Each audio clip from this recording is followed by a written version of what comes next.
से जुड़े हुए हैं। बैच नंबर 18 जो कि आज से 1.5-2 साल पहले हमारा आया था, उस समय से तैयारी हमारे साथ कर रहे हैं अक्षय। फिलहाल जो है इनका हरियाणा कलर के अंदर सिलेक्शन हुआ है और करनाल से आए हैं। करनाल अच्छी खासी दूर है, आसपास तो है नहीं, इसका मतलब सुबह चले होंगे। तो अक्षय प्लीज। सभी को गुड मॉर्निंग। माइक को पास।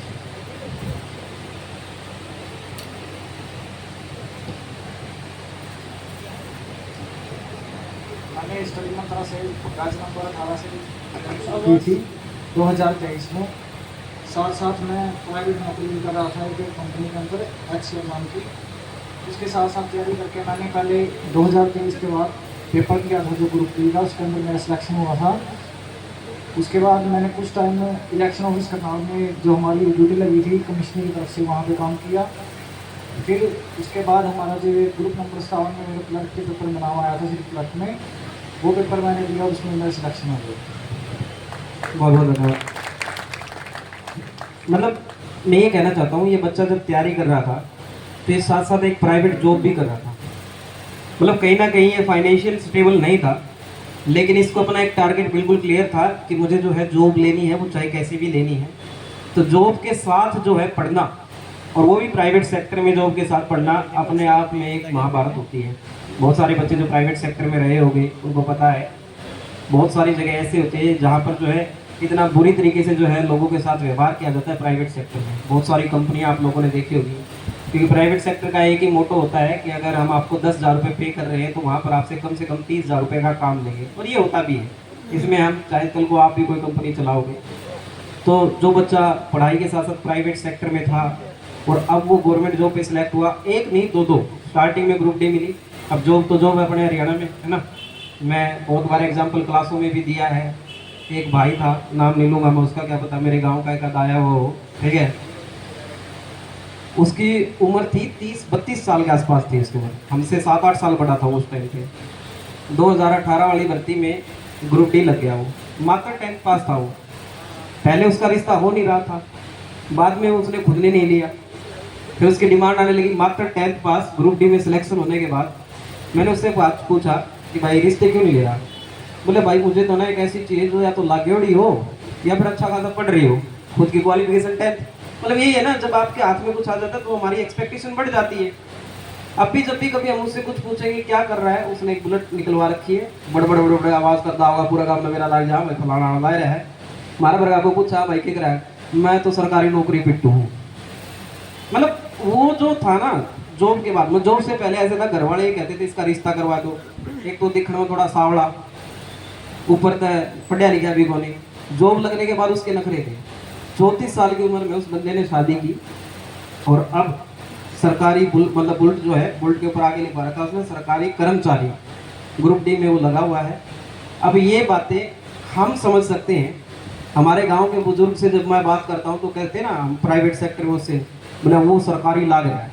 वो जो सरकारी का एक टैग मार्क लगा रखा है ना, उसने उसको अचीव कर लिया, इसलिए उसकी इंपॉर्टेंस बढ़ गई गांव में। 2 लोग भी उससे सलाह लेते हैं। वो पहले मुझसे पूछता था कैसे तैयारी करनी है, अब लोग उससे जाके पूछते कि कैसे तैयारी करनी है। सिंपल सी बात है, फर्क आ जाता है। तो एक नौकरी कितना चेंज लेके आती है। दूसरा आपने देखा होगा, आपके गांव में आस पड़ोस में जितने भी सिलेक्टेड कैंडिडेट होंगे, लोग होंगे, जितने भी सिलेक्टेड होंगे, उनका परिवार ठीक ठाक मिलेगा, उनके बच्चों की एजुकेशन भी ठीक ठाक स्कूल में हुई होगी, ठीक ठाक उनका माहौल मिलेगा घर पे। मोस्ट प्रॉब्ली तो यही होता है 90%, बाकी 10% तो एक्सपेक्टेशन जो करी, वो जो हम कह देते खामियां तो हर जगह मिल जाएगी। तो एक नौकरी सिर्फ आपकी ज़िंदगी नहीं बदलेगी, आने वाली आपकी पीढ़ियों की ज़िंदगी भी बदलेगी, इसलिए नौकरी ज़रूरी है। इसलिए हम इस दौड़ में भाग रहे हैं और कहीं ना कहीं तुम जो है इस चीज़ में सफल भी हुए हो। अगला बच्चा जो है कमल, अलेवा जीन से कमल। कमल एक बार स्टेज पे आए, एक बार तालियां भाई कमल के लिए। 1 बाय 1 जब तक बच्चे आते रहेंगे मैं आपको इंट्रोड्यूस करवाऊंगा इनसे। कलर जो है अलेवा से हैं, हमारे यूट्यूब के स्टूडेंट हैं, यूट्यूब के स्टूडेंट है। यूट्यूब कल परसों आपने अखबार पढ़ा हो, अगर पढ़ते हो तो, झारखंड या उड़ीसा में एक लड़की ने जो है IAS क्लियर किया है, मतलब UPSC की परीक्षा क्लियर की है, सिर्फ यूट्यूब से पढ़कर। मतलब पढ़ने वाला कहीं पे भी पढ़ सकता है, ठीक है। पढ़ने के लिए ऐसी कोई बाउंडेशन नहीं है कि मैं बैच खरीदने जरूरी है, जो कि हम हमेशा कहते हैं। यूट्यूब पे हमने इतना पढ़ा रखा है अगर बच्चे एक सिस्टमेटिक ढंग से वहाँ से ही पढ़ ले तो भी आप सिलेक्शन ले सकते हो।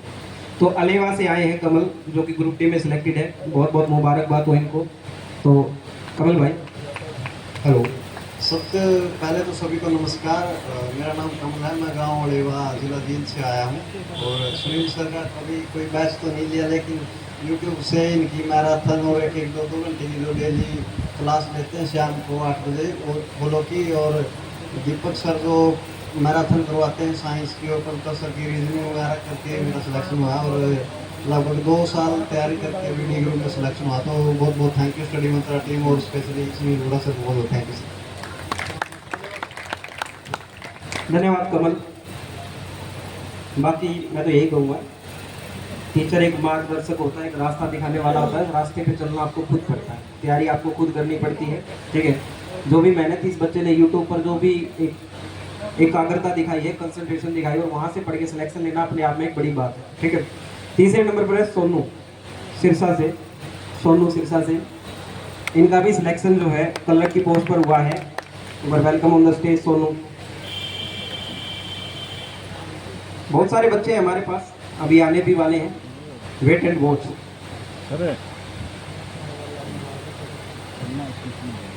सबसे पहले तो मैं धन्यवाद करता हूँ सुनील सर का, तो इतना अच्छा हमें प्लेटफॉर्म दिया। और उसके बाद में मैं आप सभी मेरे साथियों का और उनके साथ में आए पेरेंट्स का भी यहाँ पहुँचने पर हार्दिक स्वागत करता हूँ। आप सभी को बता दूँ कि सबसे पहले तो मेरी क्वालिफिकेशन है वो MSc math, B.Ed, read 2 times, C.Ted 3 times, S.Ted 2 times. और आज जो गवर्नमेंट एग्ज़ाम है मेरे 15 के लिए 15 गवर्नमेंट एग्ज़ाम क्लियर है। और 16वें में मेरी जॉब लगी है ग्रुप नंबर 57 में। और मेरे को जो डिपार्टमेंट मिल रहा है क्लरिकल में वो रेवेन्यू डिपार्टमेंट है।